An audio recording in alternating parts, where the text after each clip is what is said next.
मेरठ में बाढ़ से संबंधित विषय को गंभीरता से लिया गया और क्योंकि गत वर्ष जो बाढ़ आई थी उससे किसानों का बहुत सारा नुकसान हुआ था। इस बार ऐसी स्थिति ना आ पावे, बाढ़ से बचने के सारे उपाय कर लिए गए और किसान का नुकसान होने नहीं दिया जाएगा। दूसरा, क्योंकि बरसात आने वाली है, मानसून अब आ जाएगा, तो संचारी रोग पशुओं में भी उत्पन्न होते हैं और मनुष्यों में भी उत्पन्न होते हैं। गंदगी भी रहती है, स्वच्छता रहनी चाहिए। तो संचारी रोगों के निदान के लिए पशुओं के लिए भी दवाइयों की उपलब्धता रहे और मनुष्यों में भी दवाइयों की उपलब्धता रहे, ऐसे निर्देश देने का काम किया गया है। साथ ही मेरठ में कांवड़ यात्रा बहुत प्रभावशाली ढंग से यहाँ के लोग मनाने का काम करते हैं। तो मेरठ में कांवड़ यात्रा मेरठ से लेकर हरिद्वार तक कांवड़ियों को किसी भी तरीके की असुविधा ना हो, इसके बारे में बातचीत की गई है। साथ ही कांवड़ यात्रा में भाग लेने वाले सुरक्षित रहें, कहीं कोई दुर्घटना ना हो। प्रशासन चाक चौबंदों से काम करने का काम करेगा। दूसरा, जल शक्ति मिशन में जो अभी जनपद में कठिनाई है, पानी भी टोटियां वगैरह नहीं लगाई गई है, इसे लगाने के निर्देश दिए गए और जो सड़कें खंजा इत्यादि तोड़ दिए गए हैं उन्हें ठीक करने का काम किया गया है और जो अवैध कॉलोनियां हैं उनको भी ठीक करने के बारे में मेरे द्वारा बताया गया है। साथ ही यहाँ जो गोचर भूमियां हैं उन्हें कब्जा से मुक्त कराकर चारा बुवाई करने का भी आदेश दिया गया। पशुपालन से किसान की आय में वृद्धि हो, इसके बारे में विभाग को निर्देशित किया गया है। जनपद में खेती, सिंचाई, उद्योग, श्रम कौशल ठीक से बढ़े, इसके प्रबंध करने के बारे में आज मीटिंग की गई। मंत्री जी, मेरा ये सवाल है, आपने समीक्षा बैठक भी करी होगी या करेंगे? बहुत से जिलों में समीक्षा बैठक हो भी चुकी है भारतीय जनता पार्टी के द्वारा।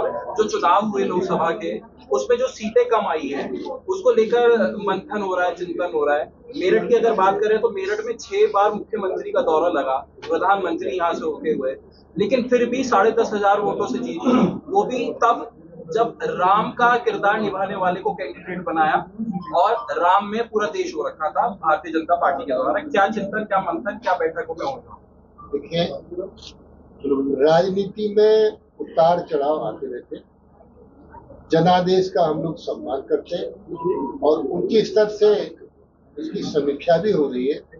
आपके प्रश्न को गंभीरता से पार्टी ने लिया है, ये सभी के जहन में है। आपने प्रश्न अच्छा किया है, इसके लिए धन्यवाद देते हुए पार्टी ने निरंतरता में इन बातों को ध्यान में रखा और आगे आने वाले समय में सब ठीक होगा। दुकानें बहुत चल रही हैं यहाँ पर, कार्यकर्ताओं के साथ बैठक में अफसरों को कोई दिशा निर्देश दिए रहे हैं कि मीट की जो अवैध दुकानें हैं उन पर कोई कार्रवाई हो? 400-500 दुकानें चल रही हैं जिनका कोई लाइसेंस नहीं बन रहे हैं और वहाँ पर जो स्लॉटिंग का माल आ रहा है वो कहाँ कट रहा है, जो पशु आ रहे हैं वो कौन लेके आ रहा है, उसका कोई पता नहीं। बीमार पशु है, कोई निगरानी नहीं रखी जा रही है। आपका ठीक है, इसको हम प्रशासन को गंभीरता से उठाकर बातचीत करके इसको निस्तारण कराएंगे और अवैध मांस की दुकानें जो चल रही होंगी उन्हें बंद करा। नगर निगम, आपने अभी कहा कि बारिश आएगी उसके बाद जल भराव की समस्या होती है। नगर निगम जो है वो सफाई करा रहा है इन दिनों। एक नेहरू नगर इलाका है यहाँ पर, जो गांधी आश्रम है उसके पास, वहाँ पर नगर निगम के नाले के किनारे बड़ी तादाद में अतिक्रमण है, लोगों ने घर बना लिए हैं, वहाँ पॉकलेन नहीं उतर सकती। इसी तरीके से आप देखेंगे गंगा नगर थाने के सामने जो नाला शुरू होता है और बीएनजी स्कूल किला परीक्षितगढ़ रोड तक जाता है, वहाँ पर एमडीए जो है वो नाले के किनारे ही बहुत ऊंची दीवार लगा के एक प्रोजेक्ट बना रहा है, वहाँ पर सफाई नहीं हो सकती और बहुत बड़ी तादाद में जो कूड़ा है नगर निगम का वो वहाँ पर डाल के और किनारे उसके बंद किए जा रहे हैं। पानी उसमें कम से कम 40% शहर का पानी उसी नाले से आता है। उसकी सफाई कैसे होगी? बारिश में अगर वहां पर जल भराव होता है तो कितनी बड़ी आबादी उससे प्रभावित होगी। ही हमने भ्रमण किया है, आंखों से देखा है। ये बात सही है कि जो नाले हैं उनमें पेड़ खड़े हैं, बहुत ज्यादा घास झाड़ जंकाड़ भी हैं, इन्हें काटने को कहा गया, काटेंगे भी। और जहाँ कहीं भी अतिक्रमण है उस अतिक्रमण को भी ठीक किया जाए। अच्छा सर, जो मीटिंग यहाँ पे आपने ली थी उसमें शिकायतों के बड़े अंबार थे। तमाम शिकायतें यहाँ पे कौन सी ऐसी बड़ी शिकायतें जिसमें आपकी तरफ से कहा गया है इसमें हम लोग ये करेंगे? वैसे कोई खास शिकायतें नहीं, और ये शिकायत दवा की और बाकी जो चलती रहती है शिकायतें, तो इनका हम हल करेंगे। मंत्री जी कल आप निरीक्षण में निकले थे नालों की सफाई को लेकर के। बरसात का सीजन सिर पे है, नगर निगम के अधिकारी हों या कर्मचारी हों या मशीनें हों, सब बिल्कुल मौन है।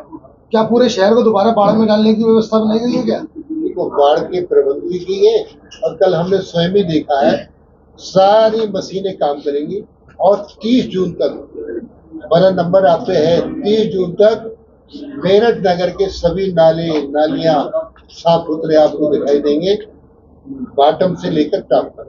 मंत्री जी, नालों को कवर कर पक्का करने की योजना है आपका? नालों को कवर कर पक्का करने की योजना है? अभी तो सफाई की बात कर रहे हैं। अच्छा सर, जैसे नीट परीक्षा है, आज कांग्रेस ने जगह जगह पूरे प्रदेश में प्रदर्शन किया, पूरे देश में। मेरठ में भी कलेक्ट्रेट पे कहा था और सीधा कहा कि युवाओं को रोजगार नहीं देना चाहते, इसलिए परीक्षा लीक करा देते हैं और शिक्षा मंत्री को इस्तीफा दे देना चाहिए। एनटीए पर भी तमाम सवाल उठाए हैं। आपको नहीं लग रहा कि बार बार जो एग्जाम है, परीक्षाएं लीक हो जाती है, रद्द हो जाती है, छात्रों का भविष्य भी अंधकार में है? परीक्षा 2 साल मेहनत करते हैं और फिर अचानक से आ जाता है, छात्र छात्राएं रो भी रहे हैं कि आखिर कैसा होगा, यहाँ क्यों नहीं रोक पा रहे? आपको नहीं लगता बड़ा फेल्यूर है? मामला गंभीर है, हमारे माननीय मंत्री जी ने इसकी जिम्मेदारी भी ली है। साथ ही जो पेपर लीक हुआ है सब आउट हो गया है। बिहार से किस मंत्री का हाथ है क्या है, आपकी मीडिया पर भी चल रहा है, और इस पर सरकार माननीय प्रधानमंत्री मोदी जी भी और हमारे सभी मानव संसाधन मंत्री गंभीर हैं। बच्चों का हित बहुत महत्वपूर्ण है। बच्चे हमारे देश का भविष्य है, इनका भविष्य अंधकार में नहीं जाने दिए। बिहार वाला जो मंत्री है सर, बिहार वाला जो मंत्री है, इसको गिरफ्तार करेंगे सर? जो गलती करेगा उसको निश्चित रूप से दंड मिलेगा, इससे कोई बकस नहीं। लगातार मंत्री जी आने वाले दिनों में सिपाही भर्ती परीक्षा होने वाली है, तो क्या ये माना जाए सरकार ये गारंटी देती है कि अब कोई पेपर लीक नहीं होगा? और आप जितने आपने कहा कि भाई छात्रों के भविष्य का खिलवाड़ नहीं होगा, क्योंकि छात्रों के सामने बहुत बड़ी समस्या आ जाती है। उत्तर प्रदेश में माननीय योगी आदित्यनाथ जी ने जो परीक्षा कराते हैं उसको ब्लैक लिस्टेड कर दिया, और अब ऐसी स्थिति आएगी योगी जी बख्शेंगे नहीं, योगी सरकार ब्लैक लिस्टेड कर देगी। अच्छा, आपके आने का धन्यवाद।